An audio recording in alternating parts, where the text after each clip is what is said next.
Thomas and the Breakdown Train.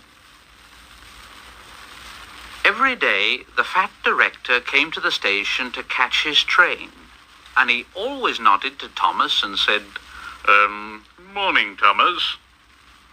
There were lots of trucks in the yard, and Thomas had to push and pull them into their right places.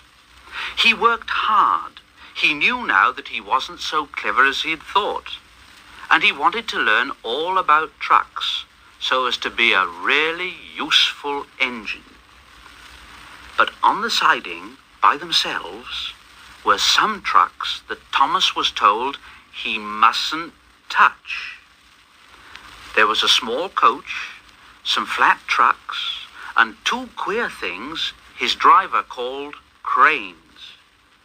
"That's the breakdown train, Thomas, and when there's an accident, the workmen get into the coach and the engine takes them quickly to help the hurt people and to clear and mend the line. The cranes are for lifting heavy things like engines and coaches and trucks." One day, Thomas heard an engine whistling. "Help! Help!" And a goods train came rushing through, very fast. "Help! Help!" The engine, a new one called James, was frightened. His brake blocks were on fire, and smoke and sparks streamed out on each side. "They're pushing me! They're pushing me! Those silly trucks are pushing me!" And the trucks just laughed. "Ha ha! Ha ha! Ba ba ba ba! Ha ha! Ba ba ha ha! Ba ba." Poor James disappeared under the bridge, whistling for help. "Help! Help!" Thomas the tank engine didn't know what to do. "Oh, I'd like to teach those trucks a lesson." Presently, a man came, running. "James is off the line. The breakdown train, quickly!" So Thomas was coupled on. The workmen jumped into their coach, and off they went. Thomas worked his hardest. "Faster, faster! Faster, faster! Oh, bother those trucks and their tricks! I only hope poor James isn't hurt. Faster, faster!"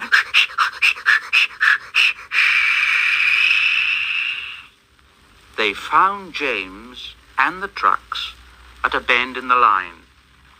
The brake van and the last few trucks were on the rails, but the front ones were piled in a heap. James was in a field with a cow looking at him, and his driver and fireman were feeling him all over to see if he was hurt. "Never mind, James. It wasn't your fault. We always said your wooden brakes was no good."